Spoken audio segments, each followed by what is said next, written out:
Good afternoon, everyone. I hope everyone is doing okay. We want to go over how to determine um, acid and bases. Looking at the pH scale, you're trying to make a decision on whether this is a respiratory acidosis or a metabolic alkalosis. And I'll be honest, a lot of times this gets a bad rap. Everybody's worried about it, feels like they'll never be able to pass it or never be able to understand it. And I can't take credit for this. I found it, and it has been a game changer, and I think it's a lot easier to understand now than it used to be. So without further ado, let's get started. So let's just pick up on a little bit of background information when it comes to a pH. The thing you need to know is about the hydrogen ion, and the hydrogen ion, because in its outer ring it's only got one um, electron floating around, it is actually really reactive. It will interact with its environment very quickly and very easily. So if you have an excess of hydrogen ions, it can actually disrupt cell and tissue function and break down chemical bonds. It can change the entire shape of a complex molecule. So that's why hydrogen ions are considered extremely reactive and not a good thing to have. So our body has to maintain a nice, happy homeostatic balance. And the way we know what that balance is or what the range is for our body is based on the pH scale. And the pH scale is actually talking about the concentration of the hydrogen ion, and it's reported on a scale of 0 to 14. So with 7 being neutral. We're going to take a look at this. So if you look at the screen here, what you're going to see is things like our stomach acid are considered extremely acidic. They have an acid level or a pH level of 1. And of course, water is considered neutral. It is a 7. So that's why we like to use water when it comes to handling any type of pH shift, because it helps neutralize that. And what you'll see here, just over toward the more basic side, is where the blood sits. So the blood sits in a very narrow range. It's 7.35 to 7.45. That is a number, unfortunately, you will need to remember. You can also look across here and see the more basic, it becomes a more alkalotic if you prefer. You have things like oven cleaner that is very basic, it's almost a 14. And you have household ammonia that falls somewhere between 11 and 12. You can even see that eggs fall a little bit more alkaline than the bloodstream. So this just kind of gives you a good idea of the ranges, and I'm going to set this up exactly as you see it here when we start learning a little bit more. So again, 7 is considered neutral. Water is rated as a 7, and it is considered the universal neutralizer, just as I had mentioned. Now your pH and your hydrogen ion concentration, your bloodstream, here's that number again. So you've got a blood level or a pH level of 7.35 to 7.45, and it's important to understand that a simple drop to less than 7 can put a patient in a coma.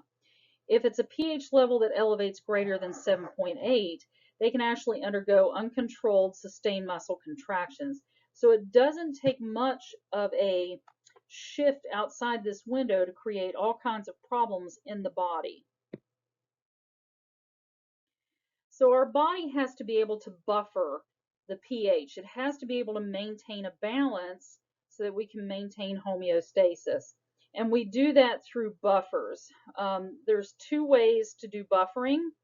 The one that our body creates is actually bicarbonate, or HCO3. This is a natural buffer that we have that occurs within the body itself.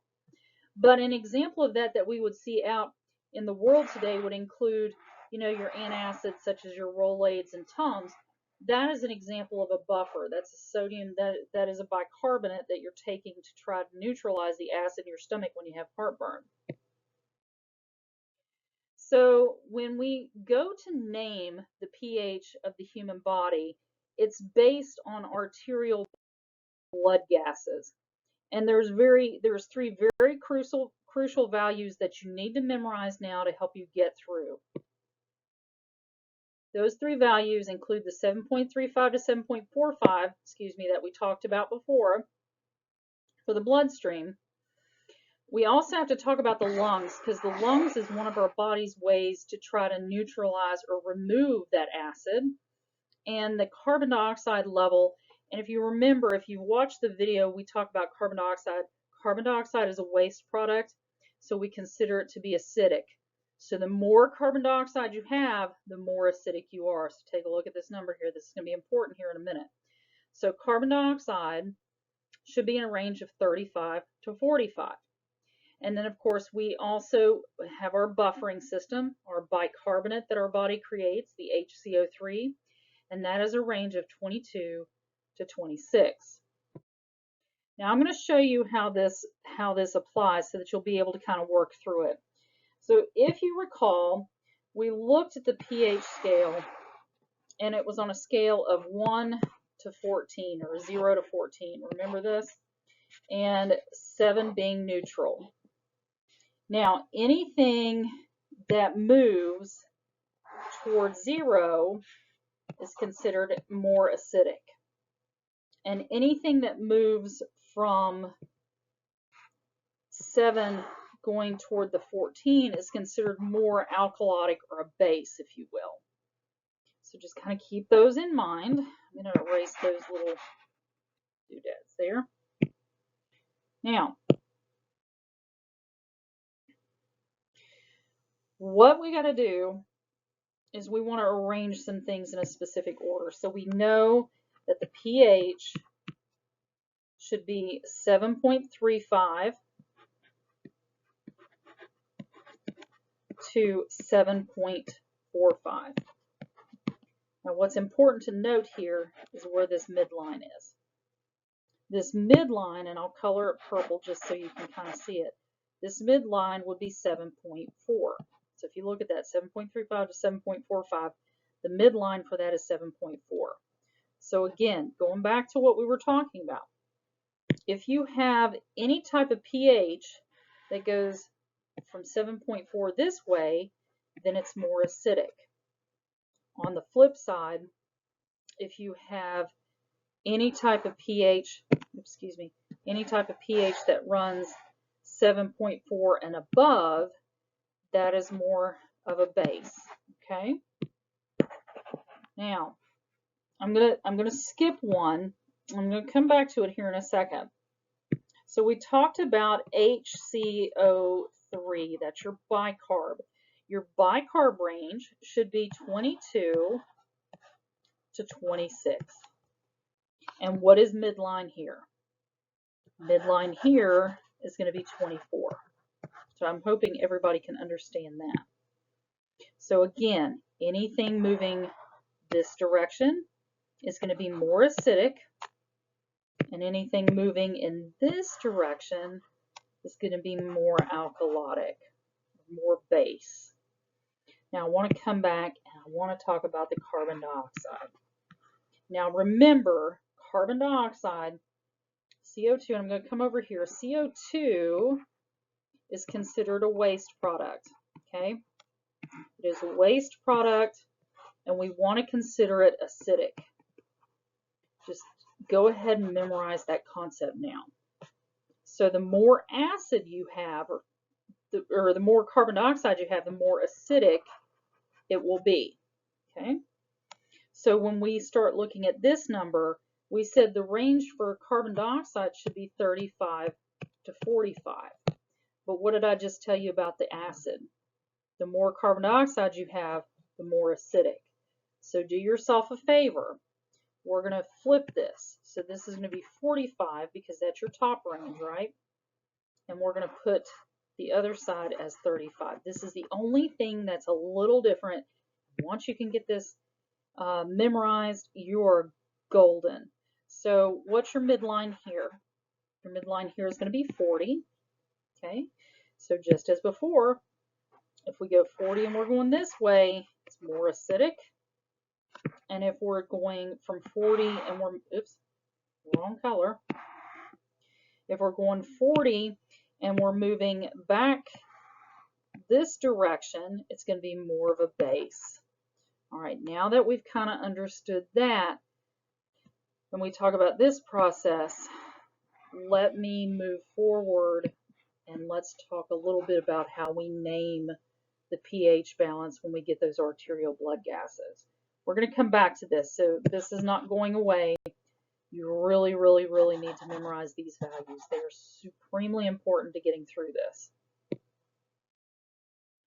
All right, so if we want to name the arterial blood gas, we're going to give it both a first name and we're going to give it a last name. The first name is going to be based on whether the body is using the lungs to fix the problem or if the body is using the kidneys to fix the problem. So if it's using the lungs has to do with the respiratory system. So this is considered respiratory because we're using the lungs. If your body is creating that buffer we talked about before, your body can create a buffer. That's happening at the level of the kidneys. Then we know that this is an inborn problem. It's going to be considered metabolic. So the first name is either going to be respiratory or metabolic, and the last name is going to be acidosis or alkalosis. Now I want to show you how easy this is. So remember what I showed you in the previous slide. If your pH range is between 7.35 to 7.45, and we know that that midline is 7.4, so anything that rolls this way is going to be acidic, anything that rolls that way is going to be base. Same thing with the bicarbonate. I'm going to flip this over here. I'm just going to put this here so you can remember it. 7.35 to 7.45. And remember, we're going to fix this with the carbon dioxide here. So I want to go ahead and show you that. We're going to do carbon dioxide and we're going to flip that value because remember, it's the more you have, the more acidic it is. So we're going to flip that one value, and then we're going to talk about bicarb. And the bicarbonate should be 22 to 26. So there's your ranges. If you don't have them memorized, at least you've got them over here in the corner. So I'm going to leave this up so that you can see it. I'm going to show you how easy this can be. So if we have someone who has a pH balance that is 7.52 and they have a carbon dioxide level that is 20 and they have a bicarbonate level that is 7. So now we're going to play a game of tic-tac-toe. So I hope you're ready for this because I think once you do it, you're going to like it. So in terms of this normal range, okay, where does this 7.52 sit? Where does it sit? Is it more acidic or is it more alkaline? And if you're looking at this range, then your pH belongs over here, okay, because it is more alkaline at 7.52. Now, remember carbon dioxide, that range of 20, and remember we said the more you have, the more acidic. So is that going to fall over here? Think about where your range is. 45 is going this direction. So that's not very good. So we're definitely in the 20 range. So we're moving back this way. So we're going to say that the carbon dioxide is sitting over here. Now, where is your final component? That's your bicarbonate. So if you look again at your range, your bicarbonate sits between 22 and 26. Where does that 7 sit? That 7 sits over here. So we're going to put the HCO3 over here when we're playing tic-tac-toe. Now, the only thing you have left to ask yourself is who is hanging out with the pH balance. So who is hanging out with the pH? If you look over here, who's hanging out with them? It's the carbon dioxide. Now I said if it was carbon dioxide, that means it's lungs. So we're going to call the first name of, we're going to call the first name of this respiratory. and it is hanging out with it on which side? It is alkalosis. So this is respiratory alkalosis. So the correct answer to this was respiratory alkalosis. Now I'm going to reset the slide. I'm going to pause for a second, reset the slide, and we'll do it again. Okay, so now let's try another one. Let's set the pH balance on this particular patient at 7.28, and we're going to say that the bicarbonate is sitting at 50, excuse me, the carbon dioxide, I don't know why I'm doing that tonight. Carbon dioxide is sitting at 50, and the bicarbonate is sitting at 28. Okay, so let's place these where they belong. So the first one we're going to look at is the 7.28. Where does it sit in this range? Where does it sit in the range here? It's more this direction. So what are we going to call this? We're going to put the pH over here on the acidic side. And then where are we at with the carbon dioxide? The carbon dioxide is 50. That's a whole lot. That's a whole lot of acid. So we're going to put it over here right with the pH. And then where is our bicarbonate, or HCO3? Where does it sit? If you look at that scale, it's sitting way over here. So this is your HCO3. So now we're going to ask the question, who's hanging out with the pH? It's going to be that carbon dioxide. So the carbon dioxide means that it's going to be respiratory again, but where is it sitting? What range is it sitting in? It's sitting in acid, so it's respiratory acidosis. Getting the hang of it? Let's do another one. All right, so we're going to do another one.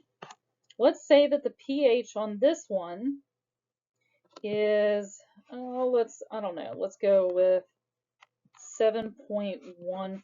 That is awful. We're going to say 7.15 for the pH. We're going to have carbon dioxide sitting at a 10, and we're going to have bicarbonate sitting at a 1. Let's make that a 3. So these are kind of ridiculous numbers, but just work with me here because we've got a point we're making. So if we've got that pH at 7.15, where is it on the scale? Are we talking more base, or are we talking more acid? If it's 7.15, it's moving this way. So we're going to put the pH over here with the acid. Now the next question we have is, where is the carbon dioxide? The carbon dioxide is a terrible, terrible 10, so there's not a whole lot of it. And remember, this one's where it's reversed. So if there's not a whole lot of it, that means that the carbon dioxide is sitting over here. So we're going to put this as CO2. And then our final one is the bicarbonate, and it is sitting at 3. So if the normal range is 22 to 26, it is sitting way over here in the acidic area. So we're going to put that as HCO3. Now we ask the question again, who is hanging out with the pH? Who's hanging out with this guy? It's going to be the bicarbonate. So in this case, this is metabolic, because remember, our kidneys are the ones that create the buffer. So this is called metabolic, and we are sitting in the acid range, so we're going to call this metabolic acidosis. Oops, acidosis. I hope this has helped. This is just a few little samples and letting you kind of see how this works, but it runs the same way. So we can do the complete and total opposite. Let's do another one. But let's run it the complete opposite direction so you can see what that looks like. So let's say the pH is sitting at, we'll say it's sitting at 7.62. And then we're going to say that the carbon dioxide level is a, we'll say it's 52. Oops. There we go. And then we'll say the bicarbonate is sitting at a range of 32. So let's take a look at this. Again, where is that pH sitting? The pH is sitting on the base side. So we're gonna put this in our tic-tac-toe over here with the base. Then we got to look at this guy. What is the carbon dioxide doing? There's a lot of carbon dioxide, so that's an acid, so it's going to come over here. So we're going to call that CO2. And then what have we got here? The bicarb is sitting at 36. That's way, way high. So that's our buffer. So we're going to put that as HCO3. Now you'll see the same thing that we saw before. Who's hanging out with the pH? It's going to be the bicarbonate. We know the bicarbonate is created by the kidneys, so we're going to call this metabolic. And then we're going to give it the last name, and that's based on where it's sitting, and this is going to be alkalosis. So if you've gotten this, congratulations, you are well past knowing how to do arterial blood gases, and you can do them in a matter of seconds. So you are doing a great job, and we are going to move on, and I'm going to show you the final key point when it comes to arterial blood gas analysis. So we have one more thing to talk about. We have to look at the range of the pH. So we said that pH should be 7.35 to 7.45. Okay? So that's considered our normal range. It's normal. When you're checking your arterial blood gas, and let's say the arterial blood gas shows that you're at 7.35 for a pH balance, is that within the normal range? It is within the normal range. Now, where did we say midline was? 7.4. So if it's moving away from 7.4, it's not, it would be considered more acidic, correct? Even though it's still normal, it's more acidic than you would say the 7.45 is, correct? That's kind of how we look at this. So if that pH is within normal range, we want to know if our body is compensating for the problem. If it's within normal range, you have full compensation. If you have a case, excuse me, I'm so sorry. If you have a case where it is not within normal range, then you have to look at if there's something that is opposing it. So let's just do this really quickly. Do you remember when we had the pH and it was sitting over here and you had the carbon dioxide and then over here was the bicarbonate? And we're just using this as an example. So we know that the pH is out of range, but we need to know if the body is attempting to correct it. We know it's attempting to correct it because look where the bicarbonate is. The bicarbonate is all the way over here. It is on the complete and total opposite side. So remember, this is all about your Tums or your Rolaids. So if you've got severe heartburn, you've got all this acid building up, your body is creating, you're taking all your Tums to try to correct that, right? So you are trying to make your body compensate for that change, right? Just giving you an example here. So if you down a whole bottle of Tums, then that should help you balance this out or combat it. And your body does the same thing. So think about that. You want to know, is the kidney trying to create the HCO3, that bicarbonate, to try to oppose this? So it's trying to oppose that. And on the flip side, I don't think I'm going to erase that. I think I'm just going to come in here. On the flip side, if you had pH and you had carbon dioxide over here and you had HCO3, and now you're like, well, wait a minute, how does this apply? It's the same concept, except in this case, it's not about the kidneys. What organ is involved? If you said lungs, you're correct. So are you trying to blow this off? So let's talk about diabetic ketoacidosis. They are in acidosis. So our body is going to try to compensate for that by creating these big, huge, rapid tidal volume with the rapid rate. So you're going to have those Kussmaul respirations, and I'm sure you'd probably remember those if you saw them, because it's that big tidal volume, super high tidal volume, and those respiratory rates are really close together. So big tidal volume, that's your Kussmaul respirations. And that's your body attempting to correct this. So it's opposing it. It's way over here. If you should have someone who has, let's just come over here and drop this in. If you have someone who has, let's see, let's say your pH is way over here in the acid side, and your carbon dioxide is right here with it. But your kidneys, when you're looking at that level, the kidneys aren't creating anything. They're right here in the normal range. If the kidneys are within the normal range, what do you do with that? Is it trying to oppose it? If you said there is no compensation, you would be correct. You have no compensation because the bicarbonate is not leaving normal. It's not leaving the normal range, the center line, to try to oppose it like it did over here. So you've got to have something way on the opposite side to try to oppose it, and you don't have that happening here. The bicarbonate is sitting in the middle. And just so we're all on the same page, if you have that case where the pH is sitting here in the center and you have carbon dioxide over here and you have bicarbonate over here, guess what? You have full compensation because that pH is sitting in the center. So you're doing a great job. If you've got this figured out, you are completely good to go with arterial blood gases. But it's all about trying to play a tug of war with who is hanging out with the pH.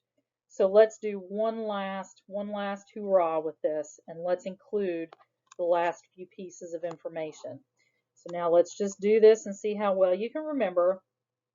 We're going to say that this is a pH that is currently, we're going to say this is a pH that is 7.46. And we're going to say that we have a carbon dioxide level that is 50.